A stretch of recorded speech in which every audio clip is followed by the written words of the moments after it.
Hoş geldiniz. Bu videoda size ayağınızı yerden kesmek için gereken bir malzeme listesi vereceğim. Ama bu öyle bildiğiniz gibi değil. Yerden birkaç yüz ya da birkaç bin metre ayağınızı kesmekten bahsediyorum. Eğer hazırsanız hadi başlayalım.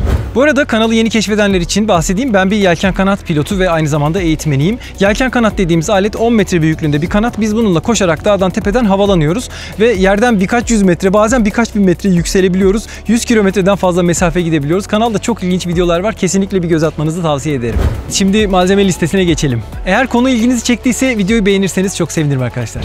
Bunlar benim uçuşta kullandığım ekipmanlarım. Şimdi bunları size sırayla tanıtacağım. Çünkü bu spora başlamak isteyen veya devam ederken kendini geliştirmek isteyen arkadaşlara faydası olabileceğini düşünüyorum. Öncelikle telsizle başlayalım. Telsiz bizim için olmazsa olmaz bir unsur. Biz bununla hem yer ekibiyle hem de havadaki diğer araçlarla iletişim kurabiliyoruz. Bu olmazsa birbirimize bağırarak seslenemeyeceğimiz için çok önemli bir parça. Kullandığım model Quansheng markasının UV5R Plus modeli. Şimdi bu telsiz bir amatör telsiz olarak geçiyor arkadaşlar. Bununla simplex görüşme yapabiliyorsunuz. Yani bu telsizden bir tane daha olduğunda aynı frekansa getirdiğinizde dilediğiniz gibi iletişim kurabiliyorsunuz. Bunun dışında röleler vasıtasıyla iki telsizin birbirini görmediği durumlarda çok daha uzun mesafelerle görüşebiliyorsunuz. Örneğin ben bu telsize daha büyük bir anten takarak İstanbul Ümraniye'deki evimin balkonundan Uludağ'daki röleye ulaşıp o vasıtayla da Balıkesir'deki bir telsiz kullanıcısıyla iletişim kurabildim. Yani çok basit bir alet, çok ilkel bir alet ama çok büyük kapasitelere ulaşabiliyorsunuz. O yüzden bunu kesinlikle edinmeniz lazım. Bu telsizi kullanabilmeniz için amatör telsiz lisansına ihtiyacınız var. Bunu da internetten Kıyı Emniyet Müdürlüğü'ne başvurarak sınavlarına girerek çok kolay bir şekilde alıyorsunuz. Sınavdan başarılı olduktan sonra zaten telsizi nasıl kullanacağınızı, hangi frekanslarda iletişim kurabileceğinizi öğrenmiş oluyorsunuz.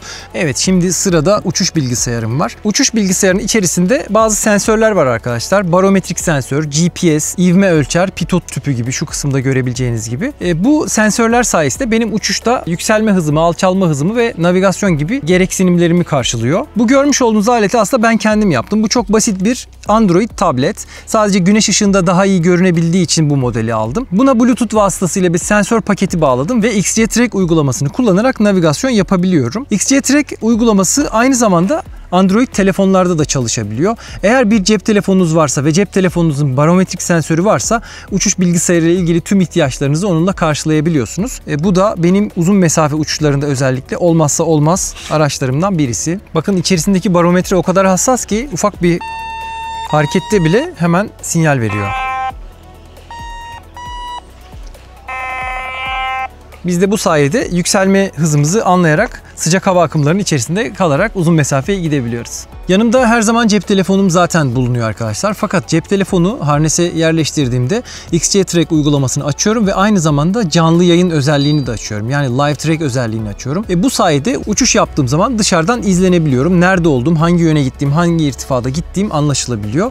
Bu da hem uçuşunuzun yedek olarak kaydedilmesi ve hem de sizi takip eden yer ekibi veya diğer arkadaşlarınız için harika bir bilgi kaynağı oluyor. O yüzden bunu da mutlaka yedek olarak yanımda bulunduruyorum. Uçuş sırasında 3 tane kamera aynı anda kayıtta oluyor. Şu an birini getirmeyi unutmuşum. İkisi burada. Bu kamera kanat ucunda bağlı. Bu kamera ön taraftan beni çekiyor olacak. Bir kamera da kanadın arka tarafından öne doğru çekiyor oluyor. Şimdi bunların hepsinin aynı anda kayda girmesi önemli. Çünkü uzun bir uçuş yaptığımız zaman kameraların pilleri yeterli olmuyor. Powerbank takmış olmamıza rağmen. O yüzden burada da bir uzaktan kumandamız var. Bu GoPro'nun bir kumandası. Bu kameralarla uyumlu bir kumanda olduğu için havada kameraları kapatıp açabiliyorum veya durdurup kaydı tekrar başlatabiliyorum.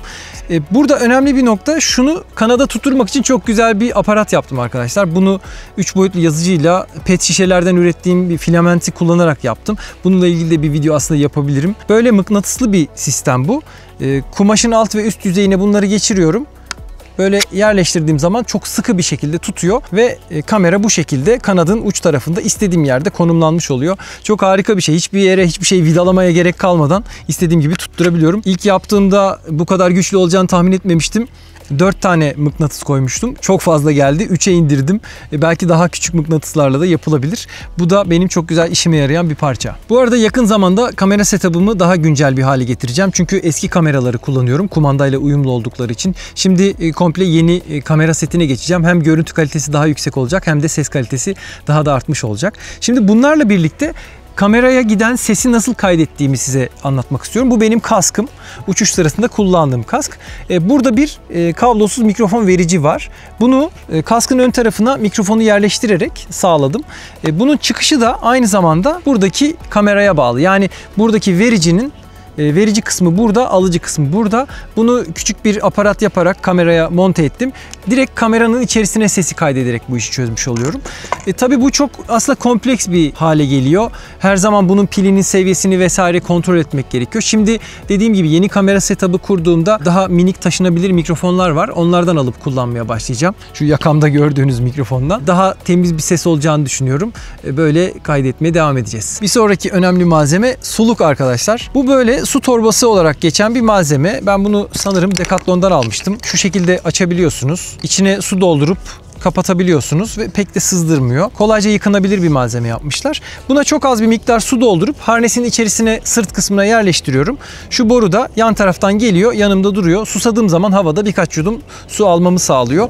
Havada çok fazla su içmiyorum tuvalet ihtiyacım olmaması için. Zaten daha öncesinde bol bol su içmiş oluyorum ve su ihtiyacım aslında olmuyor. Bu sadece havada işte boğazım kuruduğunda, çok az bir miktar suya ihtiyaç duyduğumda problemi çözebilmek için kullandığım bir malzeme. Olmadığı zaman sıkıntı çekiyorsunuz. Olduğu zaman da çok rahat ediyorsunuz. O yüzden önemli bir parça olarak bunu da listeye eklemek istedim. Bununla birlikte yanıma bazen yiyecek bir şeyler de alıyorum. Ufak tefek böyle hızlıca yenebilecek çikolata ya da kruvasan gibi şeyler alıyorum. Tabii bunların havada kolaylıkla açılıp yenebildiğinden emin olmanız lazım. Ben bir kez aldığım bir kruvasanı havada uzun bir süre açamamıştım. Bayağı sıkıntı olmuştu. Bir taraftan uçuş yaparken bir taraftan da paketi açmak zor olabiliyor. Bunu yerde kesinlikle denemek lazım. Bunun dışında yanımda powerbank taşıyorum ve telsiz için yedek pil taşıyorum. Çünkü uzun bir uçuştan sonra iniş yaptığımızda belki de telsizimizin pili, telefonumuzun pili bitmiş olabilir. O yüzden bu da ayrıca bir emniyet tedbiri olarak son derece önemli. Eğer özellikle uzun mesafeler uçuyorsanız nereye iniş yapacağınız belli olmayabilir. O yüzden basit gibi görünse de son derece önemli ve unutulmaması gereken bir ekipman. Kasktan zaten bahsettik.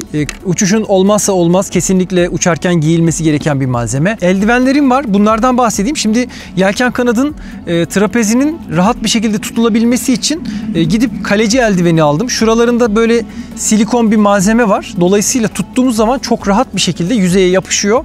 Çok kolay bir şekilde kontrol etmenizi sağlıyor. Daha önce başka eldivenler kullanmıştım ama trapezde elim kaydığı için bir türlü rahat edemiyordum. Bu gerçekten çok konforlu, çok rahat. Yine bunu da sanırım Decathlon'dan aldım, hatırlamıyorum ama topu tutan ve kaymaması için silikon yüzeyli olan eldivenlerden tercih edebilirsiniz. Bunun dışında harnes var arkadaşlar. Harnes kanada bağlanmamızı sağlayan ve bizi koza şeklinde içinde tutan, rahat bir şekilde uçuş yapmamızı sağlayan kıyafet. Bu tabii ki mutlaka olması gerekiyor. Bir de tabii yedek paraşütümüz var. Harnesin yan tarafında gizlenmiş şekilde bulunuyor bende. Havada olası bir acil durum yaşarsak bizi emniyetli bir şekilde yere indirebilmesi için yedek paraşütümüz her zaman yanımızda mutlaka bulunuyor. Sezon başlangıcında bunun bakımını yaparak tekrar havalandırıp katlıyoruz ve fırlattığımız zaman, açtığımızda gerçekten hızlı bir şekilde açılabilmesi için bunun yeni katlanmış olması çok önemli. Tabii bir de yelken kanada ihtiyacınız var ki uçabilirsiniz. Kanatlar olmadan uçmak pek mümkün olmuyor maalesef. Evet, benim uçuşlarda kullandığım ekipmanlarım bunlar da arkadaşlar. Sizin de bu konuyla ilgili eğer soru ve önerileriniz olursa yorumlar kısmına yazmayı unutmayın. Şimdilik benden bu kadar. Bir sonraki videoda görüşürüz. Kendinize çok iyi bakın. Hoşçakalın.